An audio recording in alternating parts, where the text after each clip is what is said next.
Olá, bom dia a todos, a todas. Quero então cumprimentar todos os professores e professoras que estão aqui nos assistindo. Me confirmem aí no chat se está tudo certo, se vocês estão ouvindo, se a gente está já iniciando aí a nossa live desse momento, nosso webinar desse momento. Então, assim, a primeira coisa que eu quero, né, é cumprimentar, dar as boas-vindas a todos vocês que escolheram, né, em participar dessa temática para nos ouvir. Lembrar que nós temos uma página de momento cultural lá na nossa programação, que está bem bacana, está reunindo vários nomes, né, de eventos e de projetos que estão acontecendo nas nossas escolas. Então, reservem um momentinho hoje da nossa programação intensa que nós temos durante o dia para ir lá contemplar, ir lá prestigiar os projetos dos nossos colegas das nossas escolas. E bem, como que vai ser a dinâmica da nossa transmissão? Nós temos hoje duas palestrantes que eu vou apresentar daqui a pouquinho, e eu vou ficar responsável, então, por acompanhar vocês no chat. Então, manifestem as suas dúvidas, as suas perguntas no chat. Depois que as duas palestrantes finalizarem as falas, eu volto e aí eu vou fazer a leitura de 3 perguntas assim que mais apareceram, que mais foram contempladas ali no chat para as nossas palestrantes. Então, vou ficar bem atenta ao chat e contemplar as perguntas de vocês. Então, vamos lá, eu vou inserir as nossas palestrantes para vocês, para apresentá-las. Então, nós temos aqui a presença da Calita da Silva Chaves, que é especialista em Direitos Humanos pela FURG, pedagoga em Educação Infantil pela PUC, tem extensão em Educação Infantil pela URGS e é professora da Rede Municipal de Ensino de Porto Alegre, atualmente coordenadora pedagógica de uma escola de educação infantil da nossa rede municipal. E nós temos também a professora Renata Sperhack, que é doutora em Educação pela URGS, é docente na Faculdade de Educação pela URGS, coordenadora adjunta do programa Quem Quer Brincar, também da Faculdade de Educação da URGS, e atua principalmente nos seguintes temas: alfabetização, letramento, avaliações em larga escala e estudos Foucaultianos. Então, agora eu vou passar a fala para a Calita, que vai iniciar, e depois a Renata, então, retorna para o nosso evento. Calita, seja bem-vinda e agradeço de antemão por ter aceitado o nosso convite. Obrigada, bom dia para todo mundo que está aí fazendo esse momento de troca com a gente, que escolheu falar sobre alfabetização e letramento.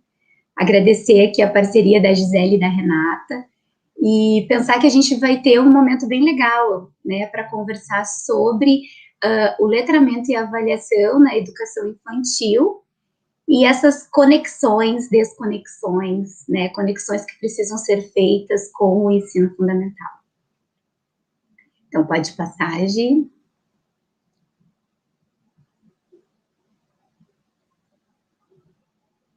Bom, para a gente iniciar a nossa conversa, né, para início de conversa, é importante que a gente fale um pouquinho sobre conexão.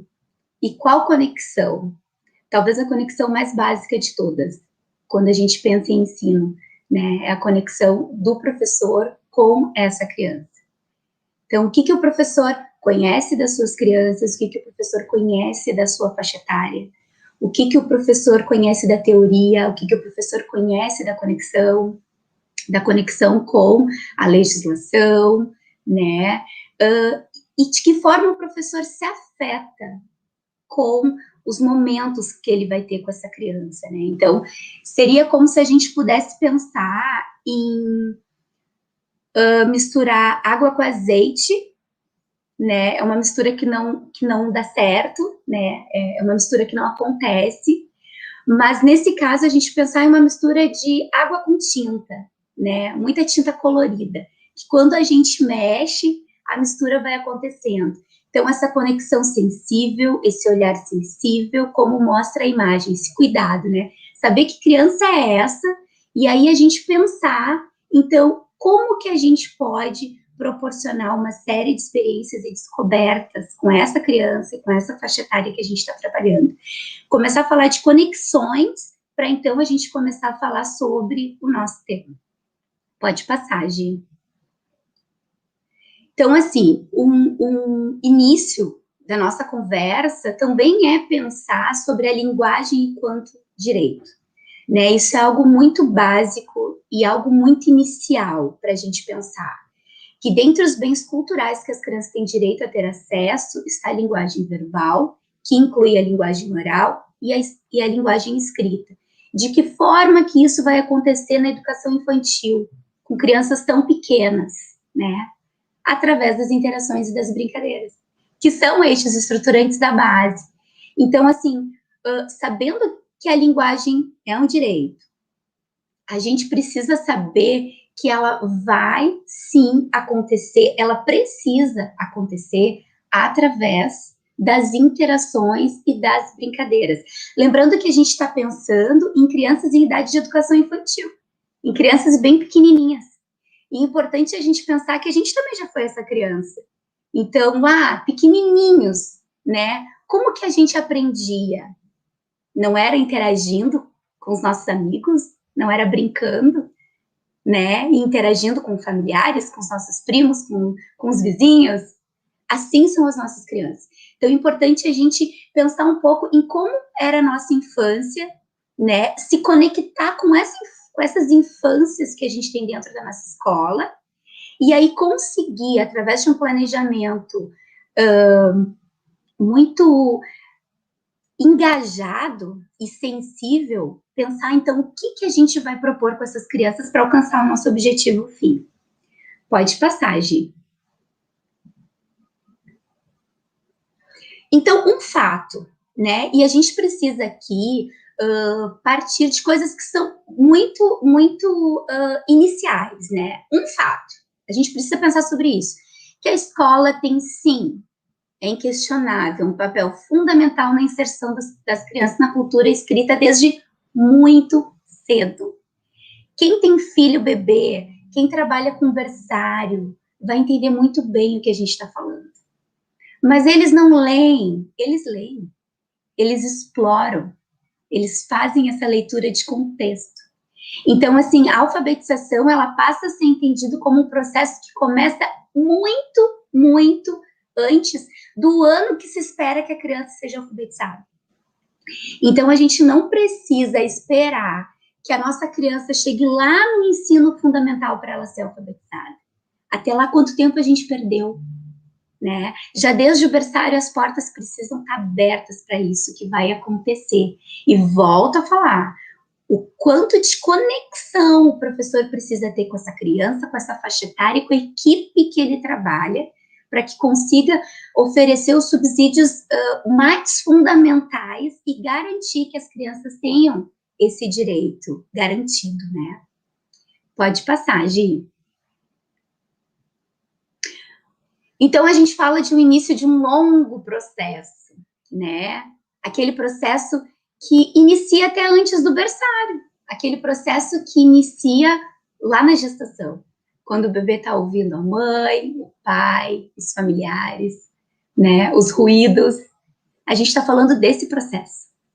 Mas a gente também precisa falar desse processo que começa lá no berçário.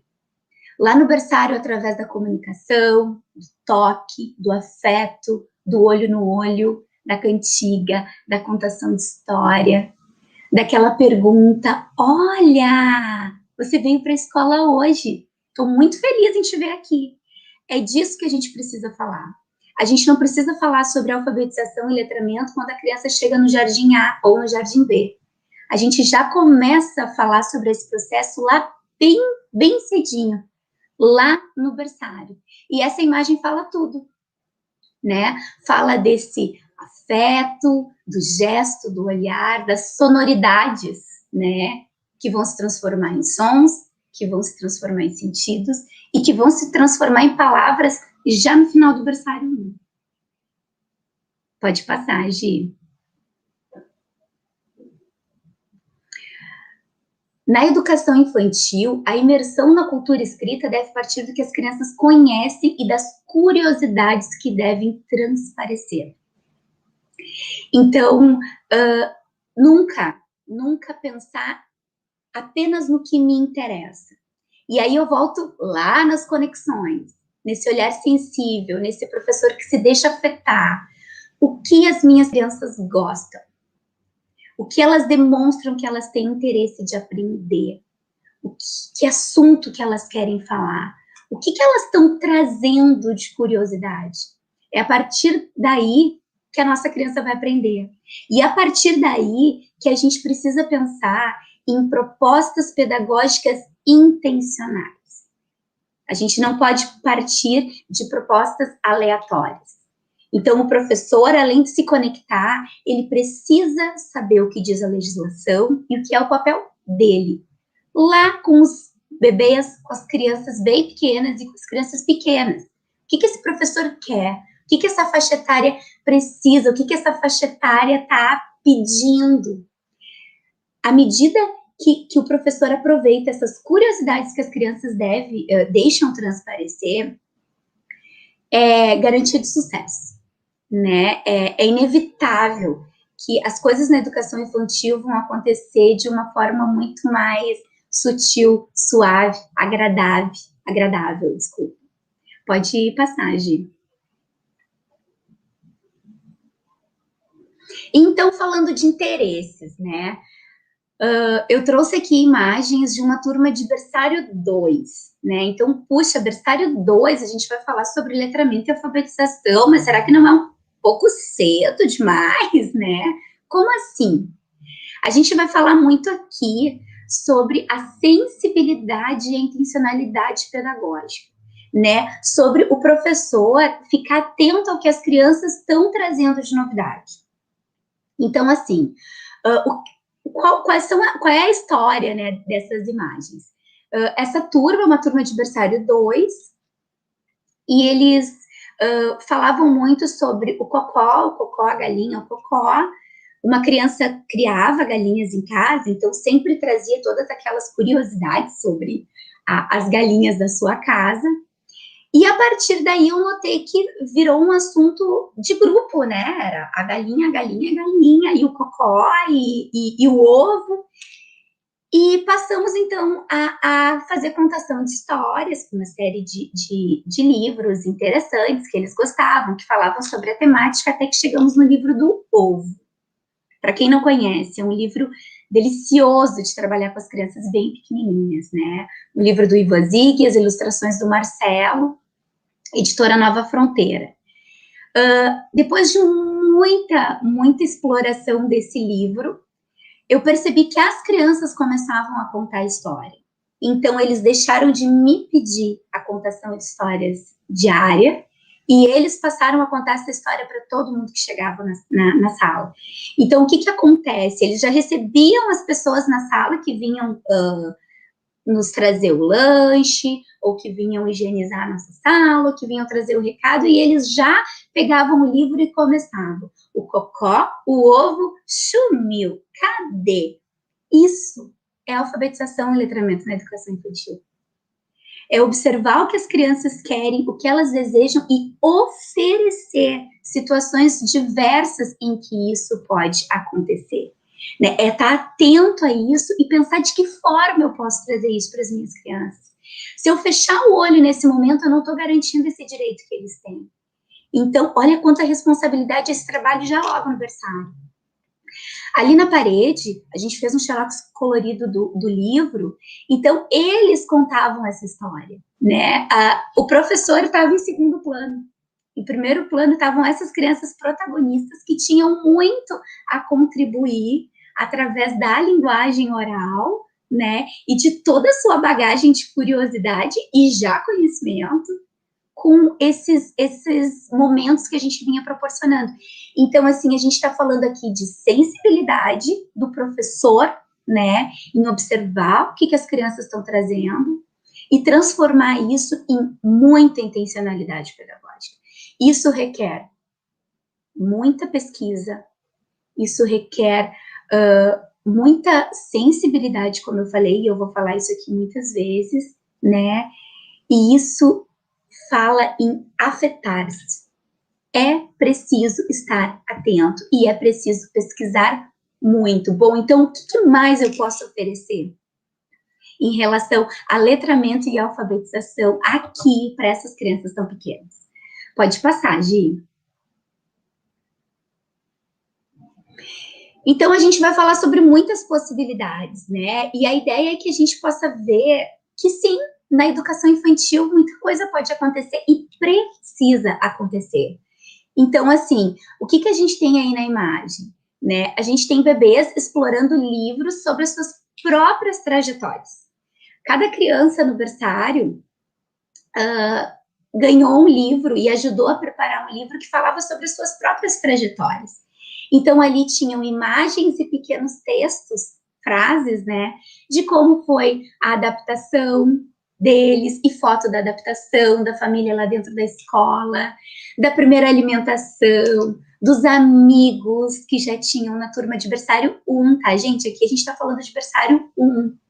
Então, assim, livro de papelão, com muita imagem, pequenos textos, mas que falava da vida das crianças. Olha que significado, né? Esse livro, ele acompanhou as crianças durante a trajetória delas na educação infantil. Então, era o seu próprio livro, seu livro individual que falava das suas vivências, né? E coisas carregadas de significado. Acontecia muito também de pessoas entrarem nessa sala e as crianças irem correndo, né? E mostrar o meu livro, né? Então, assim, é possível, mas precisa de conexão, precisa de sensibilidade. Pode passar, Gi. Outras possibilidades, né? A exploração de diversos portadores de leitura e escrita. Então, aqui eu quero fazer uma relação àquela imagem que está ali abaixo, né? Principalmente. As crianças estão ali explorando o portfólio delas, né? Então, são portfólios que elas confeccionam junto com seus colegas, junto com seus professores, junto com outros professores da escola, e é um objeto que conta a trajetória delas também, tem o grafismo delas, tem as marcas de cada um, e tem um momento de poder explorar. O que é meu? Olha o que eu fiz, olha o que tu fizeste, olha que bacana isso. E olha, gente, quanta letra, quanta palavra tem ali. E não é difícil, nesses momentos de exploração do portfólio, a gente enxergar os próprios bebês passando o dedinho em cima da frase, como se eles estivessem lendo. Sim, porque eles estão lendo. E eles estão lendo algo que é muito significativo para eles. Né? Então, assim, esse significado, ele precisa começar lá na pequena infância. E ele precisa ser garantido até o ensino fundamental. E é isso que a gente precisa conversar bastante. Qual é o papel de cada um aqui, nesse momento, quando a gente vai falar de letramento, de alfabetização e letramento? Pode passar, Gi. Outras possibilidades, né? As explorações a partir do nome é algo que lá no jardim eles amam de paixão, né? Olha que bacana, assim, poder descobrir como que eu escrevo o meu nome, quais são as letras do meu nome, né? Poder nomear as coisas que eu fiz. E daqui a pouco descobrir que o meu coleguinha tem letra que também é do meu nome. Então, aquela letra não é só minha, aquela letra está no mundo. E ela é de uma série de outras palavras, né? Não é difícil da gente ver as crianças nessa faixa etária, né, de jardim A e jardim B, andando pelos espaços da escola e observando o mundo letrado à sua volta e dizendo, opa, mas essa é a letra do meu nome, olha, essa aqui tem a letra, que está na letra do nome da prof. Não, mas essa é a letra do nome do colega, mas também está no meu nome. Isso, gente, é alfabetização na educação infantil. Não tem folha para passar em cima, não tem riscos prontos onde eu preciso copiar, não tem um traçado onde eu preciso seguir as linhas. Tem significado, tem prazer, tem desejo, tem brincadeira e tem interação. E mais tarde, a brincadeira de montar o seu nome, né? Então, assim, cada faixa etária requer opções de descoberta, situações de descoberta, e é papel do professor, é papel da escola infantil oferecer vivências diversificadas para que a criança tenha isso a partir da escrita. Esse é o nosso papel. Pode passar, Gi. Outras possibilidades, né? No canto aqui da esquerda, a gente tem crianças brincando em contextos de brincadeira. Então, ali em cima, crianças do maternal 2, brincando de supermercado, né? Uma tira os seus produtos do carrinho, suas frutas, seus legumes, enquanto a outra está no computador, digitando, né? Essas compras que estão sendo alcançadas pela sua cliente. Então, assim, um teclado, né? Onde as crianças podem estar em contato com os portadores, né? De escrita. E na foto ao lado, as crianças brincando num contexto de veterinário, e se vocês puderem ver, bem no cantinho da imagem, uma das crianças escrevendo a receita médica. Então, isso a gente está falando de maternal 1, crianças bem pequenas, né? Escrevendo uma receita da medicação que foi prescrita para o animalzinho que ele está atendendo. Observem que ali em cima da mesa tem caixinhas de remédio, né? Então, como é importante a gente oferecer esses materiais reais para que a criança tenha acesso, né? E para que a criança possa ver que a leitura está no mundo. A leitura, ela é do mundo, né? E que isso faz parte do nosso dia a dia. Então, a leitura se torna algo social. E isso é perceptível lá na educação infantil. Ali no meio, uma criança de berçário, né? Fazendo seus rabiscos na areia. Enquanto lá no outro canto da direita, a gente tem crianças de jardim brincando com água, pincel e água no basalto e deixando suas marcas. Nesse caso, escrevendo seu nome de forma espontânea, né? Alguns escrevendo o nome corretamente, outros em processo. Então, assim, são capazes. E é essa criança que a gente precisa entregar em uma transição para o ensino fundamental. Pode passar.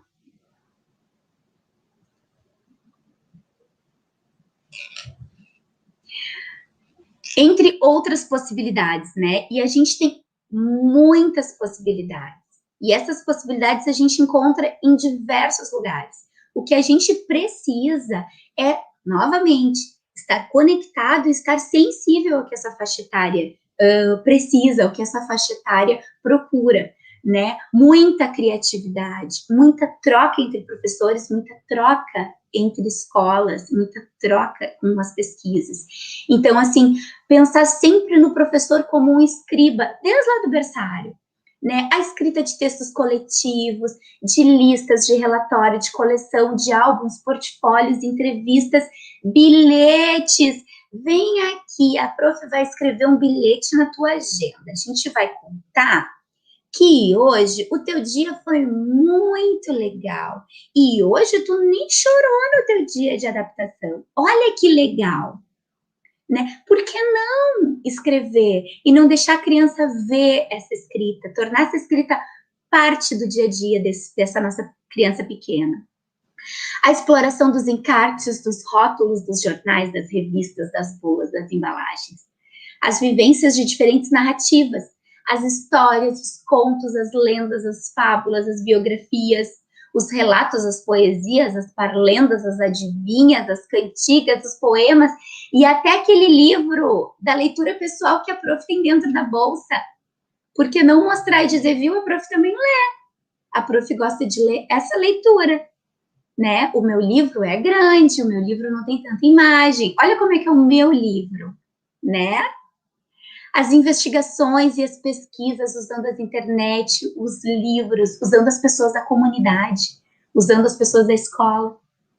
Manuseio e leitura de livros de literatura infantil e outros livros, né? Todo mundo sabe o quanto as crianças amam outros livros, e não só os seus livros de literatura infantil. Jogo de bingo. Não tem criança em idade de jardim que não ama bingo. Ou criança em idade de maternal, que já começa a fazer os bingos de imagem. Olha quanta oralidade, quanta coisa por trás disso. As placas com o nome dos espaços da escola, né? A placa do extintor, eu tenho muitas vivências pessoais com a placa do extintor, e a criança que lê lá o E do extintor e diz, mas a letra do meu nome está aqui, nessa palavra, prof, o que está escrito aqui? Né? Então, saber que a sua letra está no mundo. E o letramento nos espaços de brincadeira, isso é algo muito importante. Né? O professor muitas vezes se preocupa em trazer um espaço de brincadeira cheio de objetos. Mas e as letras? Aonde que as letras estão nesses espaços de brincadeira? Tem um mercado, eu preciso ter encarte, eu preciso ter uma placa com o nome do mercado, eu preciso ter as placas de promoção do dia, né? Eu tenho um consultório médico, eu preciso ter a revista na sala de recepção, eu preciso ter o meu bloquinho de recomendações, eu posso ter as caixinhas de remédio para alcançar para o meu paciente, né? Isso, gente, muito, muito carregado de significado e contextualização, independente da proposta que seja. Pode passar, Gi. Nesse convívio com textos escritos, as crianças vão construindo hipóteses sobre a escrita que se revelam inicialmente em rabiscos, e garatujas, e à medida que vão conhecendo as letras, em escritas espontâneas. Então, ali a gente tem um bebê na janela escrevendo, né?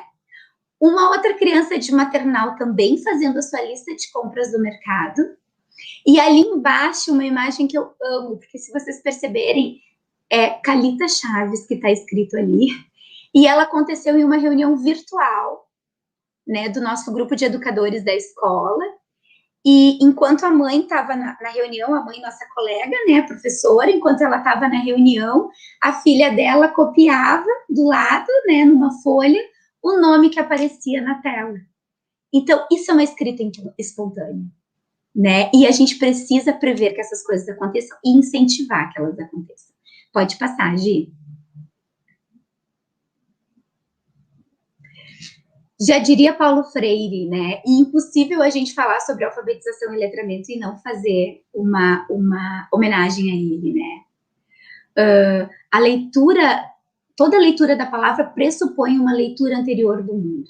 E toda leitura da palavra implica a volta sobre a leitura do mundo. O que o Miguel está fazendo ali, ó, um joinha junto com a mãe dele, é uma leitura de mundo. Ele já sabe o que isso significa. E ele estava nessa imagem lá no berçário 1, junto com a mãe dele, né, explorando o portfólio dele. Pode passar, Gi. E aqui, gente, muita atenção. Fake e fato. É fake, totalmente fake, dizer que é obrigatório que a alfabetização se dê na educação infantil. Não. A educação infantil não tem esse papel. Não é papel da educação infantil alfabetizar, mas é fato. É papel da educação infantil ofertar situações que contribuam para a alfabetização na perspectiva do letramento, sem deixar de considerar as necessidades e os interesses do grupo. Pode passar, Gi. Em contexto pandêmico, né? O que é possível? Bom, e aí as crianças não estão na escola, estamos afastados fisicamente, o que a gente faz?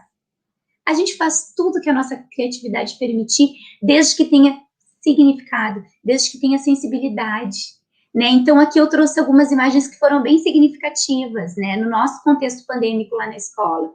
O Isaac, de 3 anos, e o irmão, que assistiram um vídeo postado por uma professora, o vídeo era ensinando a fazer massinha caseira, e ele, em casa, com a mãe e com o mano, fizeram massinha caseira. Olha quantos rótulos, quantas quantidades, quantas conversas tiveram para chegar até esse produto final que foi a massinha, né? Chamada de vídeo para brincar, conversar e aliviar a saudade. E os cookies da amizade, né? Então, esses cookies foram feitos pelos professores na escola e junto com a receita escrita, né? Esses cookies foram levados até a casa das crianças. Então, assim, além de aliviarem a saudade e serem acarinhados, né, com uma lembrancinha gostosa, as crianças também tiveram a oportunidade de ler a receita junto com as famílias e reproduzirem essa receita em casa. Então, é possível mesmo à distância, desde que seja significativo, desde que seja prazeroso e desde que não fira nenhum direito das nossas crianças. Pode passar, Gi. Pensando agora, né, nessa nossa conexão com o ensino fundamental, uma conexão, uma continuidade que precisa ter. Eu trago aqui o artigo 11 da Resolução 05 de 2009, né, que na transição para o ensino fundamental, a proposta pedagógica deve prever formas para garantir a continuidade no processo de aprendizagem e desenvolvimento das crianças, respeitando as especificidades etárias, sem antecipação de conteúdos. Né? Então, gente, é preciso, sim, que a etapa da educação infantil converse com a etapa do ensino fundamental e vice-versa, e que possa existir entre as duas uma continuidade. A educação infantil tem um papel a assumir, o ensino fundamental tem um papel a assumir, e essas etapas precisam se conversar. Do contrário, se torna muito difícil a gente conseguir fazer um processo tranquilo e significativo com as nossas crianças. A Renata vai dar continuidade a essa conversa e eu espero que a gente possa, né, que vocês possam ter aproveitado comigo esse momento tão bacana aqui de conversar sobre tudo que é possível na etapa da educação infantil. Né, Renata? Sim, vamos então dar continuidade à conversa iniciada pela Calita aqui nesse momento. Antes de continuar, eu gostaria de agradecer a SMED pelo convite para estar aqui com vocês hoje e dizer que eu estou muito feliz de ver várias ex-alunas, ex-colegas da rede, que eu também fui professora da Rede Municipal de Ensino de Porto Alegre durante um tempo.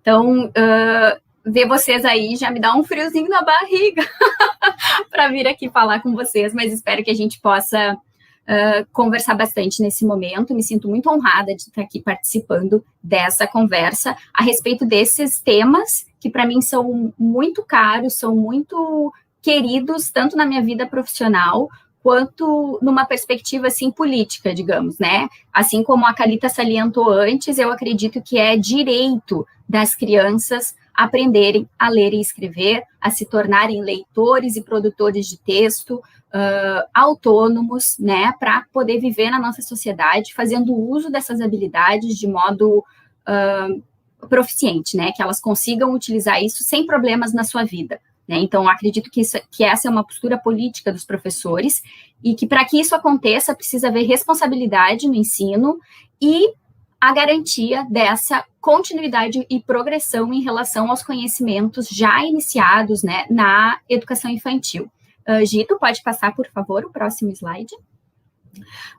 Então, para fazer esse link, né, e tentar garantir, digamos assim, ainda que em alguma medida, essa continuidade, essa progressão da discussão iniciada pela Calita, eu quero dizer que tudo que a Calita falou segue sendo verdade no ensino fundamental. Né? Então, segue necessitando de uma conexão com as crianças das turmas, né, com os nossos alunos, segue necessitando que as práticas escolares de leitura e de escrita tenham significado para as crianças, segue sendo necessário a dimensão lúdica e a dimensão da brincadeira com as crianças, não só no primeiro ano, mas também no segundo, também no terceiro, elas não deixam de ser crianças por mudarem de ano ou por mudarem de etapa. Né? Então, esses elementos, eles permanecem, né? E em alguma medida, isso começa a garantir essa continuidade, né? Entre o que foi experienciado pelas crianças na educação infantil e o que a gente espera que elas experienciem no ensino fundamental.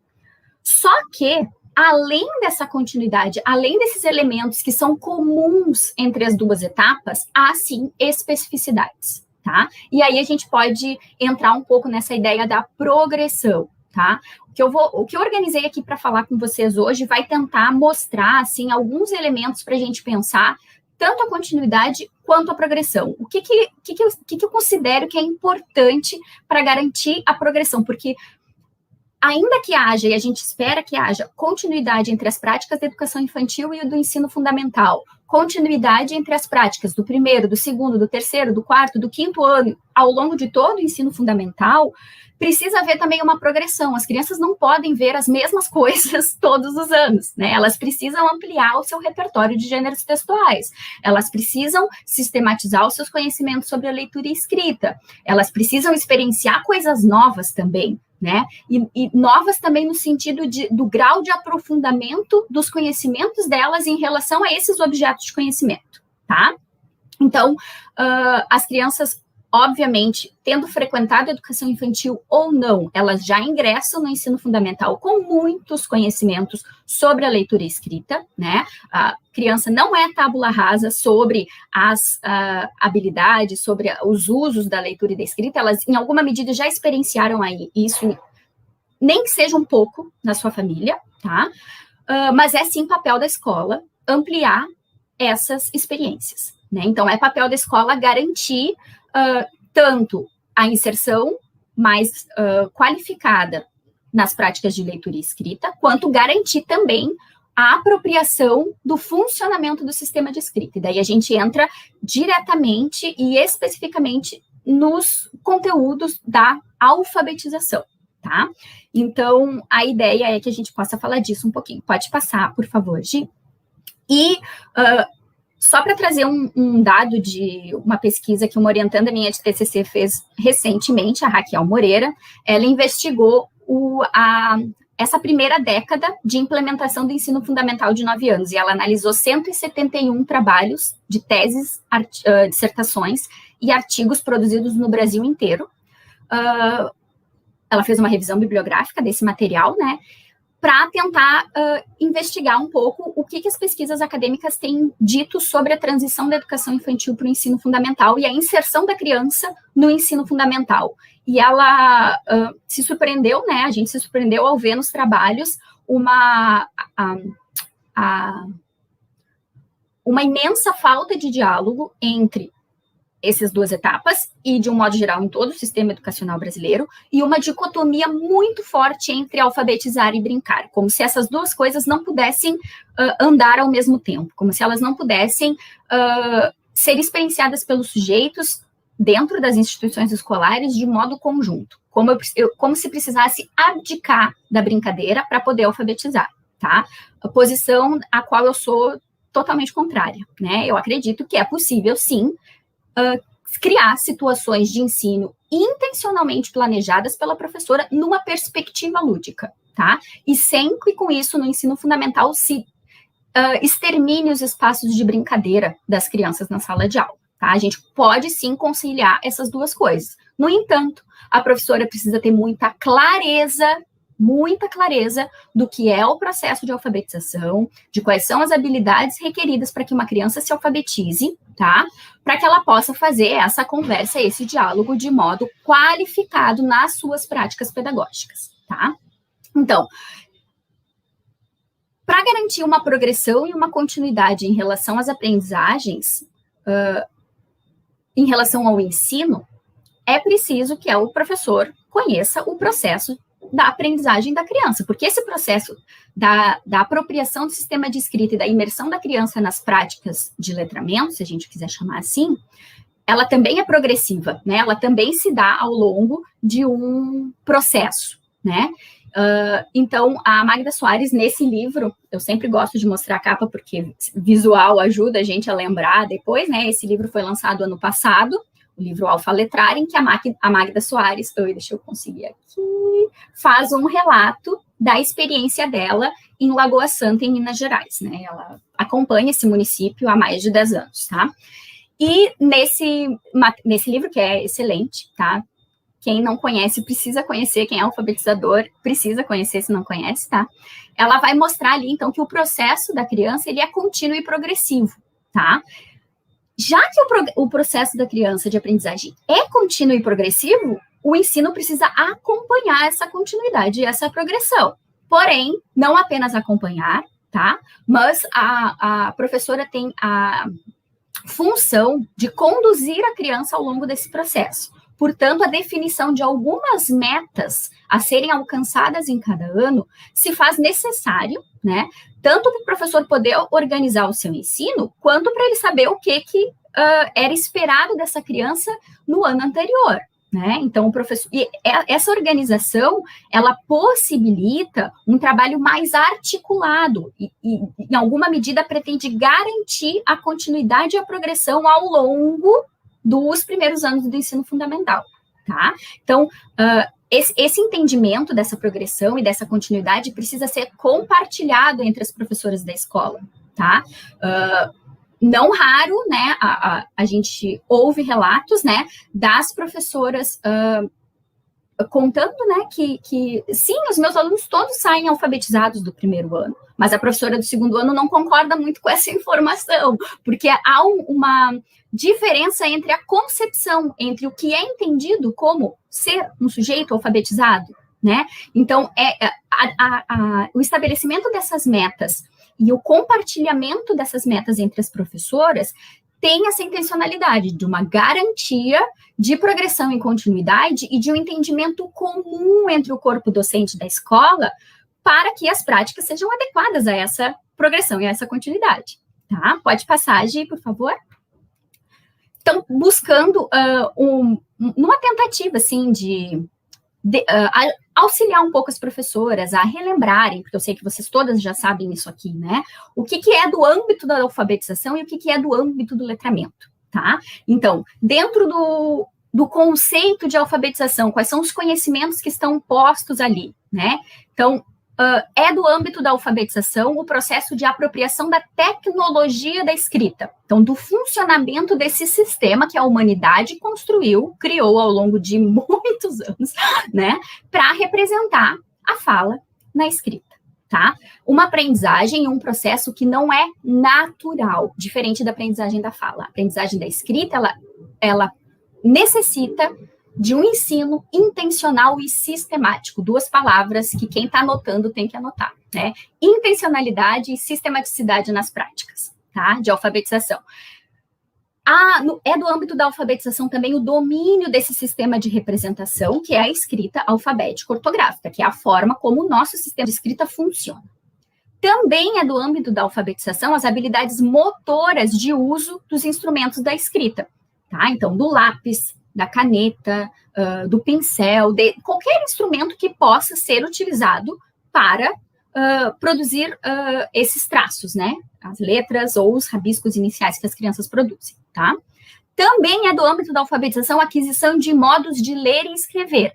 Prestem atenção que a Calita já trouxe antes ali, enquanto ela falava da educação infantil, várias práticas experienciadas na educação infantil que são, sim, do âmbito da alfabetização, né? Se a gente considera como sendo alfabetização estes elementos que estão colocados aqui, né? Então, a criança, ao enxergar a professora escrevendo o bilhete na frente dela, né, sobre ela ter estado bem naquele dia na escola, né? E a criança está vendo a professora escrever, ela está aprendendo sobre modos de ler e de escrever, ela está aprendendo sobre isso, né? Que é, sim, do âmbito da alfabetização. A grande diferença, me parece, entre as práticas de alfabetização da educação infantil e do ensino fundamental é a sistematização. No ensino fundamental, precisa sistematizar os conhecimentos, tá? As crianças precisam sistematizar os conhecimentos desde o primeiro ano, tá? É o objetivo do primeiro ano que as crianças se apropriem do funcionamento da escrita alfabética. Em outras palavras, as crianças precisam terminar o primeiro ano lendo e escrevendo palavras, e não só bola, cola e mola, tá? Palavras também com sílabas um pouco mais complexas, tá? O que mais que é do âmbito da alfabetização? A aprendizagem das convenções da escrita para ler e escrever, né? Então, essa relação de qual letra representa qual som, qual posição a letra ocupa na palavra e qual posição ela não pode ocupar na palavra, essas são aprendizagens. Então, as propriedades do sistema de escrita alfabética. E a organização do texto na página também, né? E a manipulação adequada de suportes em que se escreve, né? E nos quais se lê, tá? Então, a folha de papel, o caderno, um cartaz, né? A criança precisa também manipular esses suportes, experienciar isso. Conhecimentos estes que são do âmbito da alfabetização, tá? O que é do âmbito do letramento? as capacidades de uso da escrita nas práticas sociais e pessoais, a capacidade de ler e escrever para atender diferentes objetivos, porque a gente lê e escreve com funções muito diferentes na nossa vida, tá? As habilidades de interpretar e produzir textos em diferentes gêneros, né? Então, não apenas os textos narrativos e os textos informativos que aparecem muito na escola, mas experienciar leituras e escritas de textos diversos, textos que circulam na vida, que circulam na sociedade, tá? Por mais que a criança possa não ter acesso a estes textos na sua família, tá? Há muito tempo já se diz que a escola é a principal agência de letramento da nossa sociedade. Se as crianças não têm oportunidade nas suas famílias para acessar esses conhecimentos, a escola precisa garantir para essas crianças o acesso a esses conhecimentos, por mais desafiador que isso possa ser ou parecer, tá? O que mais é do âmbito do letramento? A habilidade de se orientar pelas convenções de leitura e usar essas convenções para escrever, né? Então, aprender habilidades as propriedades dos textos através da leitura e mobilizar esse conhecimento na sua produção escrita, tá? Por isso que analisar textos é importante para poder escrever textos.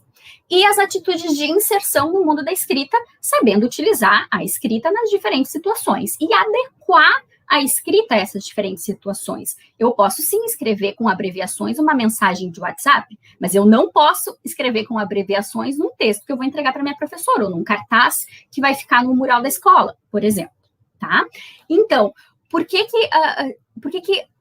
a Magda Soares, que do meu ponto de vista é a grande referência na área da alfabetização no Brasil, faz essa separação das habilidades e do que é conhecimento do âmbito da alfabetização e do âmbito do letramento. Ela faz essa separação porque, por serem objetos de conhecimentos diferentes, eles demandam estratégias de ensino diferentes, tá? E essas estratégias de ensino precisam ter uma progressão e uma continuidade ao longo do ensino fundamental.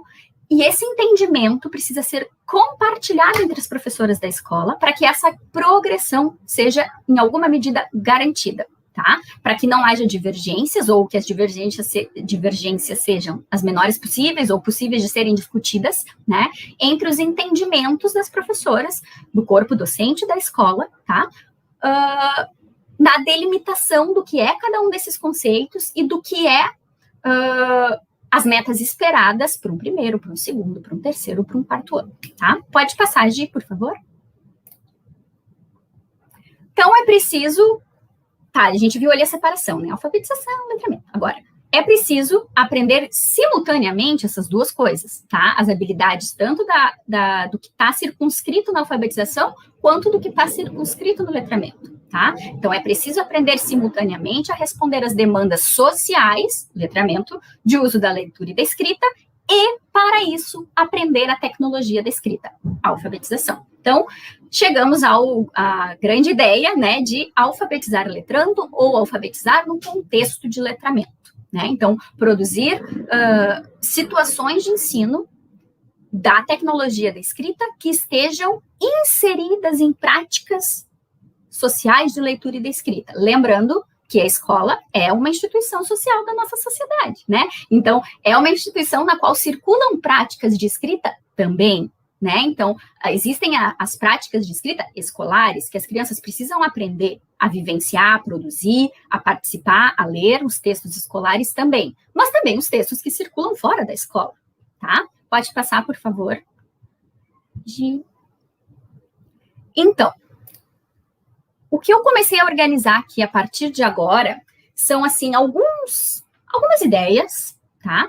De possibilidades de como garantir a progressão e a continuidade das aprendizagens ao longo do ensino fundamental, especialmente, que é o que me cabe aqui mais nessa fala, tá? Mas lembrando que, sim, precisa haver uma continuidade entre educação infantil e especialmente o primeiro ano do ensino fundamental, mas também a primeira parte, ali, os 5 primeiros anos do ensino fundamental como um todo. Esse diálogo, ele é fundamental, tá?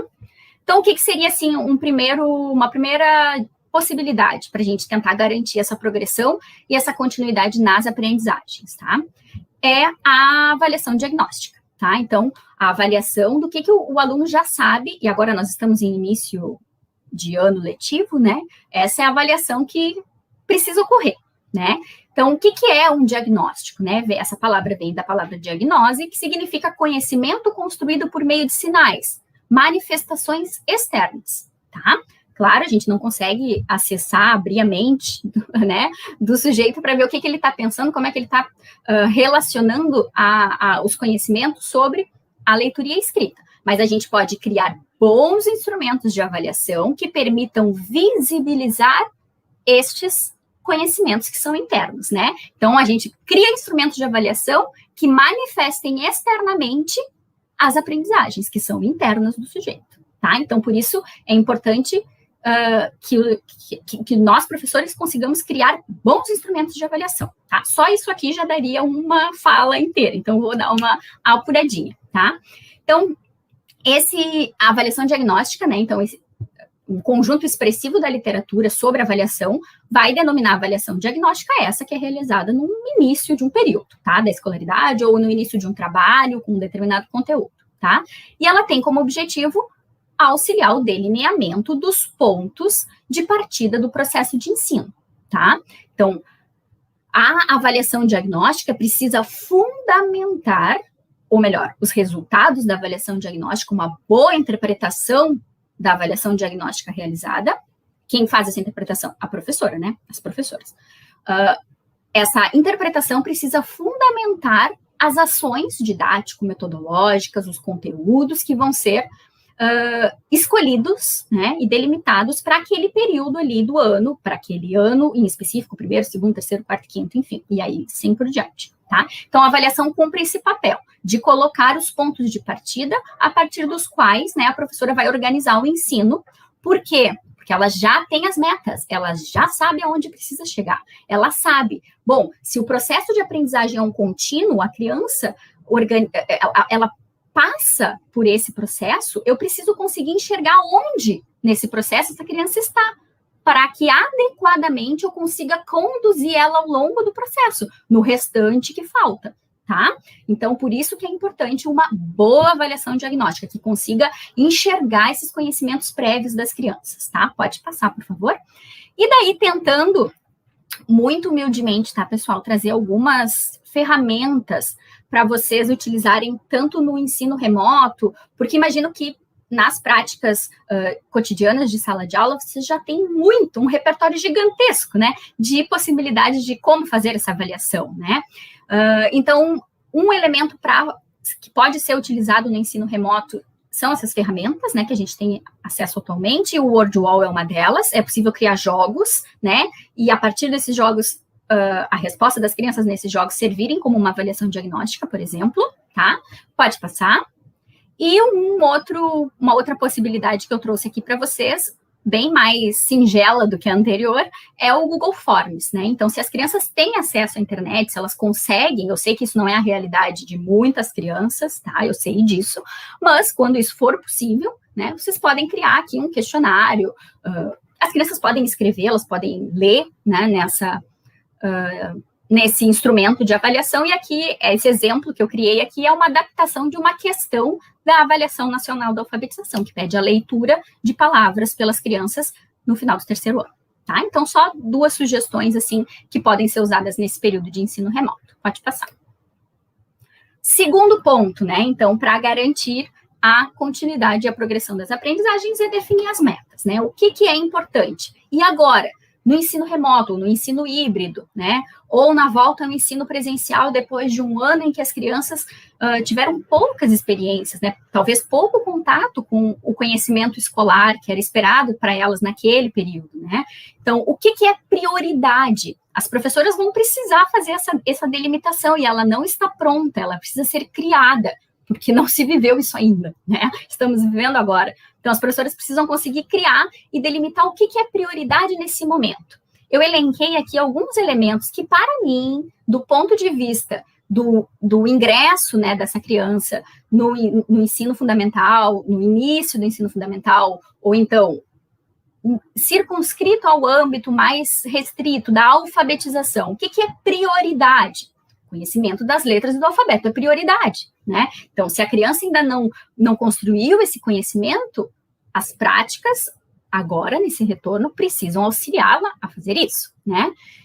Habilidades de consciência fonológica são prioritárias. Tem muitos estudos mostrando uma relação de reciprocidade entre habilidades de consciência fonológica e apropriação do sistema de escrita alfabética. Então, preciso avaliar isso e preciso delimitar metas, né, para o desenvolvimento dessas habilidades de consciência fonológica, né, chegando à consciência lá fonêmica, grafofonêmica, a última, a mais difícil, né, isso lá mais para o final do primeiro ano do ensino fundamental. Leitura e escrita de palavras, né, também é uma prioridade no primeiro ano, especialmente. Habilidades de compreensão de texto, de escrita de texto, né, então, aqui, essas prioridades, elas estão, assim, gerais, né? O grupo de professoras de cada ano da escola precisa, eu diria que deve, não apenas precisa, não apenas pode, como deve, fazer essa definição. O que passado o ano de 2020, o que nós aqui nessa escola, sabendo onde ela se localiza, sabendo quem são os alunos que frequentam essa escola, né? Esse conhecimento que apenas os professores têm, apenas quem está vivenciando o cotidiano da escola sabe disso, né? Tendo esse conhecimento, o que é imprescindível que as crianças aprendam em 2021? Aquelas que estão no primeiro, no segundo, no terceiro, no quarto, no quinto ano, no sexto, no sétimo, no oitavo, no nono, né? Então, essa definição, ela precisa ser feita, e quanto mais compartilhadamente ela for feita, melhor, porque assim a garantia da progressão e da continuidade, ela é mais potente, né? Então, essa conversa entre os professores, ela é fundamental, tá? Pode passar, por favor, Kelita. O que ajuda os professores a fazerem essa definição das metas, né? Muitas coisas. BNCC ajuda, os materiais do PENAI, que apesar de já não serem mais obrigatórios, né, eles podem fundamentar muito ainda as práticas em alfabetização, né? O próprio material disponibilizado pela professora Magda Soares nesse último livro também estabelece um conjunto de metas ali, desde a educação infantil, porque ela tem um trabalho começa com as crianças de 4 anos e vai até as crianças de 8 anos, tá? Então, tem muito material que nos ajuda a fazer essa definição das metas. Mas, além desse material, também há um conhecimento teórico do professor que precisa ser mobilizado, tá? Então, os professores são profissionais do ensino. É eles que conhecem processos de aprendizagem das crianças e processos de ensino. Somos nós, professores, que temos a capacidade de criar situações de aprendizagem ajustadas aos alunos que nós temos, tá? Não são outras pessoas que podem fazer isso, somos nós, professores, tá? Então, isso mostra, né, uma dimensão da nossa profissão, e aqui, do meu ponto de vista, é uma posição política também, né? Nós nos colocarmos como sendo quem detém, entre aspas, este conhecimento, né? Por ter estudado isso, óbvio, tá? Então, além desses documentos que nos ajudam e nos orientam, nós também temos os nossos conhecimentos específicos da profissão, que também nos ajudam a delimitar essas metas, tá? A partir desse delineamento de metas, né? Um professor alfabetizador precisa alfabetizar com método. E aqui eu não estou dizendo que precisa escolher um método de alfabetização. Não é isso, tá? Eu estou dizendo que o professor precisa alfabetizar com método. O que é alfabetizar com método?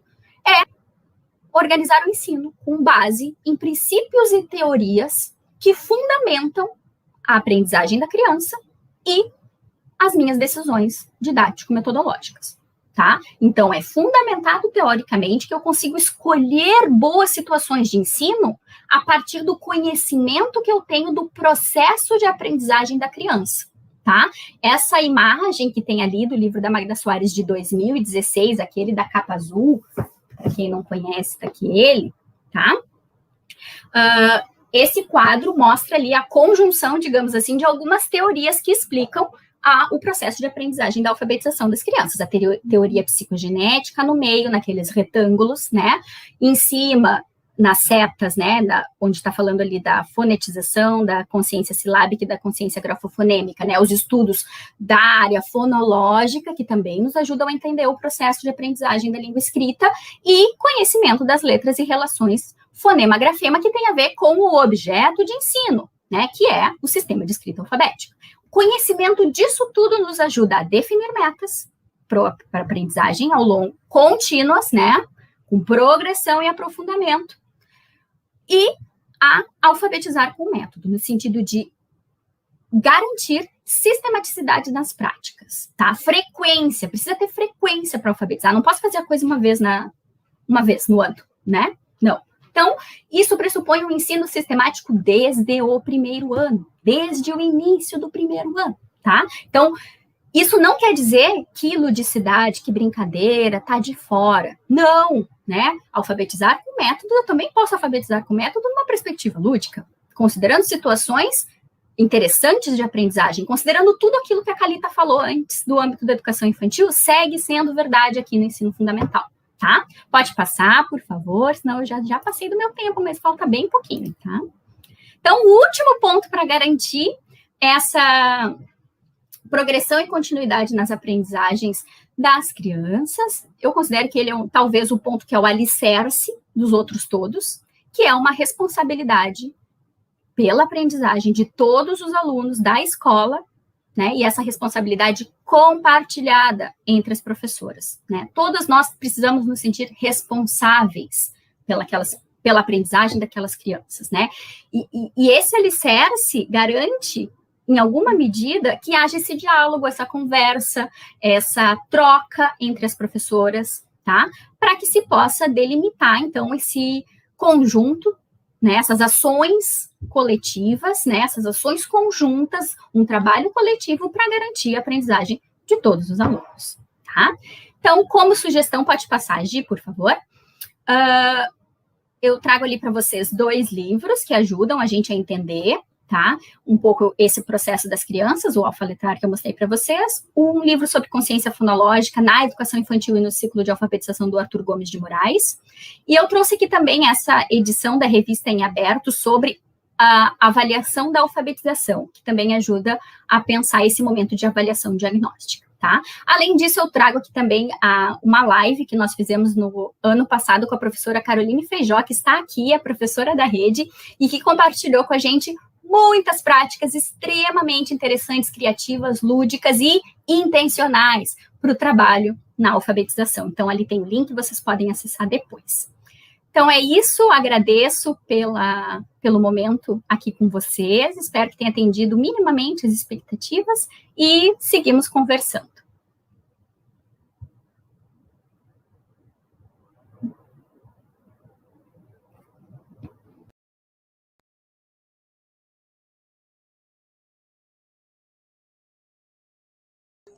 Estava com o microfone fechado. Então, agradeço muito a participação, que falas maravilhosas, que ideias enriquecedoras vocês nos trouxeram. O nosso chat estava ali bombando de elogios e de professoras também muito animadas em ouvir vocês e de ter ideias, de perceber isso na prática. Agradeço também as professoras que ainda estão conectadas com a gente passou um pouquinho do horário. E aí, por isso, eu vou trazer, na verdade, assim, não teve muitas perguntas, foi muito mais elogio ao trabalho de vocês, a fala de vocês, mas uma pergunta que apareceu, né, mais de uma vez, é a única pergunta que eu vou fazer para vocês e que eu tenho certeza que é a ansiedade e a angústia de a maioria das professoras que estão nos ouvindo. Como pensar essa alfabetização e esse letramento, essas conexões afetivas que vocês nos trazem em tempos de pandemia, né? Com esses desafios em que as crianças não podem tocar nos materiais, nem interagir com o ambiente, onde a gente tem uma relação pautada pelo distanciamento. Então, rapidamente, queria que vocês nos trouxessem um pouquinho isso. Que ideias, que sugestões e como vocês observam, né, esse movimento de letramento e de alfabetização agora para esse início, né, a partir da semana que vem, com todas essas limitações que nós temos, né, devido ao nosso contexto.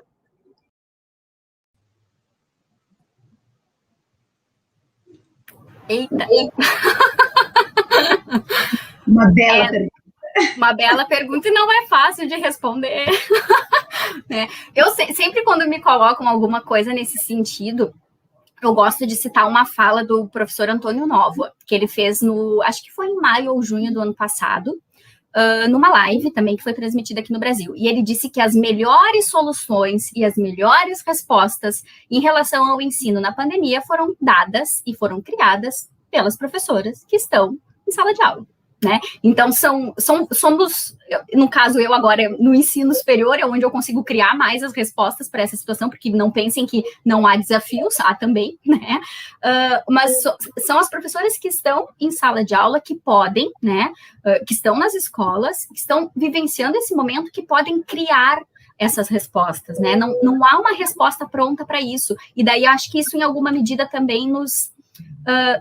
precisa nos aliviar no sentido de que tentaremos fazer algumas coisas que não darão certo, né? E, a partir disso, iremos corrigir as rotas, pensar novas estratégias, né? E, sim, replicar aquelas estratégias, aquelas ações que nós acharmos que, sim, estão funcionando, estão dando certo, né?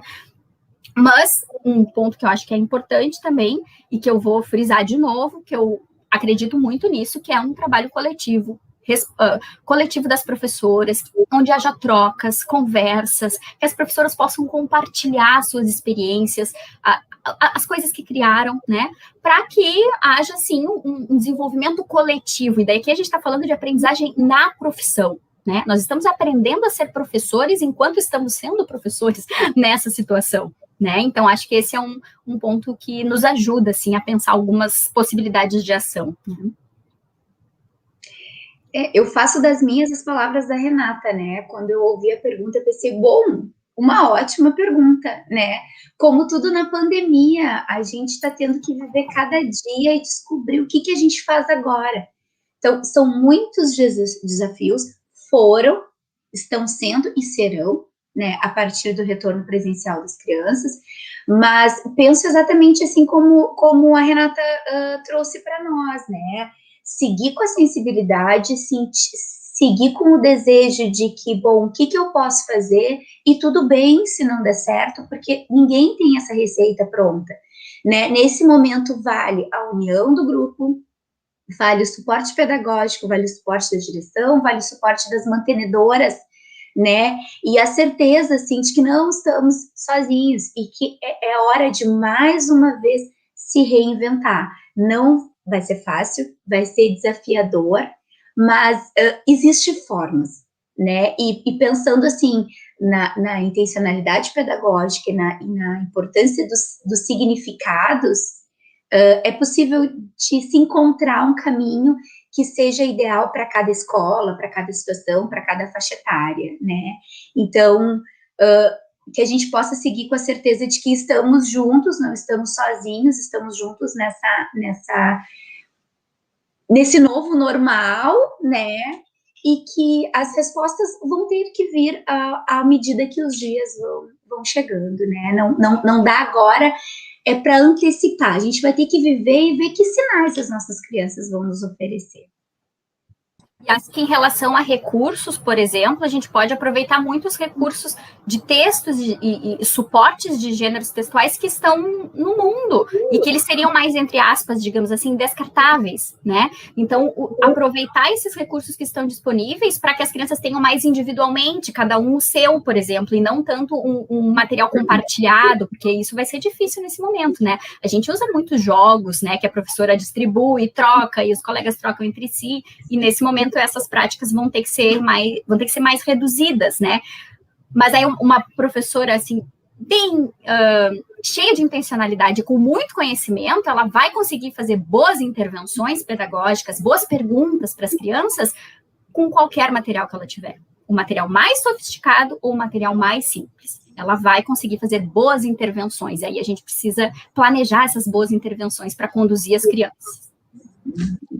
Obrigada, então. Agradeço demais pelas palavras, pelas ideias, por todo esse conhecimento que vocês puderam compartilhar com a gente, a professora Calita, a professora Renata, e também todas as professoras que estão conosco nos assistindo e compartilharam também ideias e conhecimentos através do chat.